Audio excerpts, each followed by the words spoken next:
continuamos, queridos amigos, hablando sobre educación, un tema recurrente en nuestros programas en los que le damos espacio precisamente a aquellos que tienen que ver con la docencia, con la enseñanza, con también la comunicación, porque todos los maestros de alguna forma lo estamos haciendo. Y en esta oportunidad queremos dar la más cordial bienvenida a dos maestros que también han estado participando en el primer Congreso Internacional de Ciencias Pedagógicas del Instituto Tecnológico Bolivariano.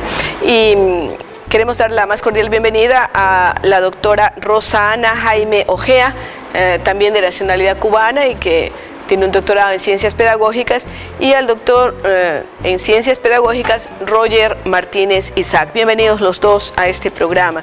Me va a permitir, doctora, que empiece con el doctor Roger, porque él está manejando un tema súper interesante. Aquí todos andamos preocupados por la evaluación educativa. Se dice que en el Ecuador estamos con una manía de evaluacionitis aguda.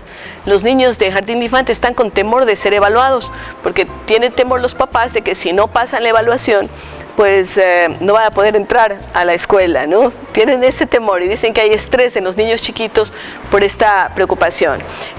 Sabemos que la evaluación es importante, las exageraciones nunca son buenas, pero sabiendo su papel de educador y de experto en temas de evaluación, querríamos preguntarle qué es para usted la evaluación y cuál es la importancia de esta área.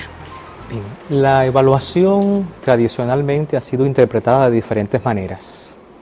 Hay un tipo de evaluación que ha caracterizado la práctica educativa a lo largo de la historia de la pedagogía, que es una evaluación de tipo sumativa, que ha estado enfocada en cualificar, en calificar al estudiante en diferentes criterios, bien, mal, regular, o también de manera cuantitativa, es decir, de manera numérica. Y eso trae como consecuencia de que se sienta por parte del alumno determinados temores. Pero en la actualidad es necesario, a partir de las nuevas investigaciones y tomando como centro al estudiante y protagonista del proceso, concebir la evaluación de manera formativa. Una evaluación que en primer lugar le permita al maestro, a partir de los resultados de la evaluación de sus estudiantes, generar procesos de cambio, de mejora, de utilizar nuevas estrategias en función de mejorar ese resultado de evaluación, ya sea bien, malo o regular, en sus estudiantes. Pero siempre tiene que haber una evaluación, sea como esta que la concibamos, claro, ¿no es cierto? La evaluación es un componente muy importante del proceso de enseñanza-aprendizaje. De acuerdo. Y tiene un carácter regulador, porque regula tanto la acción de enseñanza del maestro como la actividad de aprendizaje del alumno. Y en este sentido, el alumno lo que pretendemos es que el alumno sienta que la evaluación constituye un elemento importante para que él se trace nuevas metas en función del mejoramiento y reflexione en torno a cómo ha aprendido y qué puede hacer para mejorar su aprendizaje. En buena parte de los países en el mundo hay una especie de crisis de autoridad, autoridad paterna en la casa, los chicos hacen lo que quieren, no se les puede traumar y por eso decir no es casi un pecado. Y en las aulas escolares un poco se adolece de lo mismo. ¿Qué opina usted? Porque tiene mucha relación, mucho que ver el tema de la evaluación con ese principio de autoridad. Bien, es que los métodos educativos basados en el autoritarismo. Sí, esos los descartamos, ¿no es cierto?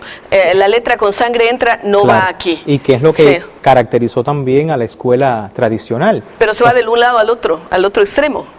Sí, entonces el método autoritario genera actitudes quizás de temor, de desconfianza, de miedo, tanto en el contexto familiar como en el contexto escolar. Porque un maestro que utilice fundamentalmente metodologías fundamentadas en este tipo de método, va a generar en sus alumnos temores en relación con el proceso de evaluación, porque utiliza la evaluación como mecanismo para imponer su autoridad y de doblegar al alumno a sus exigencias y a los objetivos que está planteando. Entonces, un método autoritario genera en los alumnos posiciones quizás de obediencia un tanto inconsciente a las exigencias del maestro. ¿Y el otro extremo qué genera? La evaluación formativa permite que el estudiante se sienta más protagónico en ese proceso. Pero eso no es el otro extremo, estaríamos hablando de un justo medio, ¿no es cierto? Una evaluación formativa, pero si se va al otro de simplemente pues cada uno hace lo que quiere. Claro, los evaluamos en un momento determinado. Los métodos permisivos. Permisivos, a eso me refiero. El método permisivo también es un tanto cuestionado y dañino, tanto en la educación familiar como en la educación escolar, porque tiene que haber un balance entre los métodos que prime un proceso quizás de diálogo, de consenso entre las personas. El hecho de que el niño tenga 6 o 7 años también tiene derecho a opinar y a tomar decisiones. Pero también tienen responsabilidades. Y también tienen responsabilidades que cumplir quizás en determinadas tareas en el orden familiar o tareas escolares, claro. Y se le exige por eso, y entonces él tiene que tomar conciencia de eso y es para educarlo, no sobre la base de la imposición, sino del diálogo y de que el sujeto tome conciencia de qué es lo que le corresponde hacer y si lo hizo bien o mal, entonces qué puede hacer para mejorarlo. Doctora Rosa Ana Jaime, en el tema de apropiación de la cultura general integral, ¿qué nos podría decir usted? Bueno, yo pienso que las instituciones escolares por toda la vida han tenido el reto de, a través del currículo, garantizar la formación integral de las personas y desarrollar la cultura. Hoy analizábamos con muchos profesores cómo la tecnología no es sinónimo de vía de acceso al conocimiento para la adquisición y la interiorización consciente del mismo. Discutíamos cómo los estudiantes con la tecnología pueden buscar información, sin embargo no procesan esa información que les quede como un aprendizaje para la vida. La escuela tiene una gran responsabilidad y analizamos algunas contradicciones que se dan en el proceso, como por ejemplo, hablamos de currículos abiertos y sin embargo las escuelas no tratan de adecuar los currículos a las particularidades de los estudiantes que tienen, que son diversos, como ahorita se planteaba, y buscar las alternativas para lograr esa formación desde el punto de vista cultural que tiene que tener el estudiante. Subsisten en las escuelas problemáticas que están a nivel mundial, pero que no son atendidas de manera consciente. Los problemas ortográficos son elementos de la cultura, los problemas de la falta de lectura son problemas que influyen en la falta de cultura, los conocimientos, por ejemplo, de toda la cultura, tanto mundial como la cultura latinoamericana, la cultura ecuatoriana, sus valores. Y nosotros discutíamos esta mañana la importante función que tiene el educador de resguardar esa cultura, de permitir que los estudiantes disfruten la cultura y que garanticen el compromiso que tienen con la sociedad, de además de enriquecerla, preservarla como algo sostenible en el tiempo, cuando cuidan... Sí. Yo quería introducir algo. Generalmente materias que se dictan como historia, literatura, cívica, que ha sido modificada varias veces en cuanto a sus conceptos, aparecen como esas materias a veces de relleno a las que se les quita importancia y no tienen un peso específico dentro de la currícula y generan una cierta animadversión por parte de los estudiantes, cuando precisamente las raíces culturales y la identidad la vemos encontrar en el estudio de su propia historia, de la valoración del sector, del segmento al que se pertenecen, del entorno en el que habitan. ¿Cómo beneficiar a estas áreas que suelen ser desprotegidas? Igual que pasa a veces en los gobiernos, que le dan mucha importancia a lo financiero y dejan de lado lo social, ¿no? Entonces, ¿cómo podemos realizar ese equilibrio que es tan importante al interior del aula? Mire, en el currículo todo es importante. Ninguna asignatura es más importante que la otra, porque el currículo es una integración de saberes. Los saberes que aparecen en el currículo se extraen de los más significativos que tienen las ciencias en su desarrollo. Por tanto, la relación interdisciplinaria que se establezca en todo el proceso de formación es básica. Cuando el estudiante no está motivado y el conocimiento no es significativo, no constituye para él un arma que le va a permitir desarrollarse y aplicarlo en la vida, él se desmotiva. Sin embargo, cuando encontramos profesores que a través de sus clases establecen la relación teoría-práctica, que son capaces de ir actualizando constantemente, como decíamos esta mañana, los parlamentos, y no repiten lo mismo año tras año, sino que van enriqueciendo su quehacer pedagógico con todo lo que la ciencia va aportando, va a garantizar un nivel de motivación en los estudiantes para ellos buscar la cultura con un carácter metacognitivo. Esto quiere decir que volvemos al principio, es decir, a la figura central del maestro. El maestro nunca ha perdido la figura central. Parecería que la tecnología, porque hay corrientes ahora que están hablando de que pues se van a eliminar los profesores, que se los pone como guías. Realmente un profesor no es un guía, es un formador, es totalmente diferente el concepto. Vi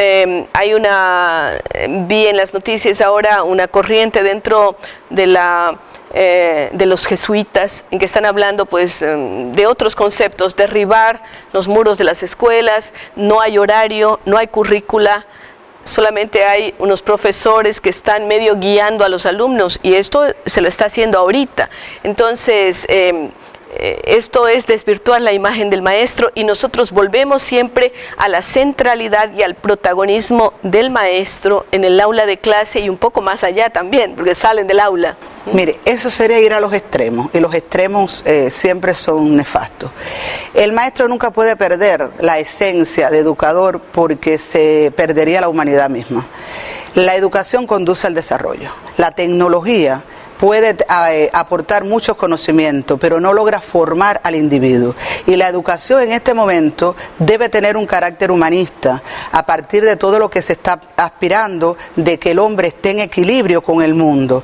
En el propio Ecuador, el programa, o sea, el plan del buen vivir, ese rescate de las culturas ancestrales, sin despreciar la tecnología, pero buscando justamente el equilibrio, debe garantizar el respeto a lo autóctono, a lo que se tiene, pero también entender las posibilidades del desarrollo. Me parece que habría que repensar en aquellas personas que van a utilizar esos métodos, en el papel que tiene el educador, que tiene una función básica. El educador instruye y además educa. Es verdad.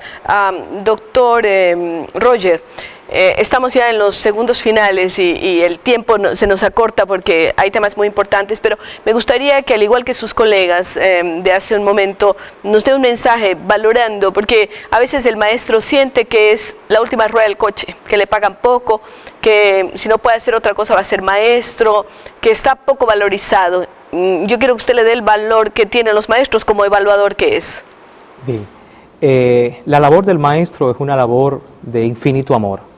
Y cuando uno es un verdadero maestro, tiene que sentir que esos escolares, esos niños que tiene de frente, sobre todo en la escuela básica, constituyen la razón de ser de su labor pedagógica. Entonces, no se trata de lograr que los alumnos, los estudiantes, paguen la culpa quizás de los bajos salarios, de las necesidades económicas o materiales. Tratar con amor, con cariño a ese niño que se está formando para ser un hombre de bien en el futuro. Con mística, verdaderamente. Doctora Jaime. Bueno, yo pienso que tenemos la responsabilidad de salvar la humanidad y que nuestra educación perdure y que el hombre cada día sea mejor, que sea más humano y que de esta manera se evite todas las problemáticas mundiales. El educador tiene un compromiso. Yo soy educadora de sangre y admiro al educador, y digo que si hay una de las profesiones más bellas en cualquier país es precisamente el educador. Ya ven, queridos maestros que nos están escuchando, que sí vale la pena ser maestros y maestras, por supuesto. Gracias a Roger Martínez Isaac y a Rosa Ana Jaime Ojea, doctores con experiencia en pedagogía, y continuamos hablando sobre educación.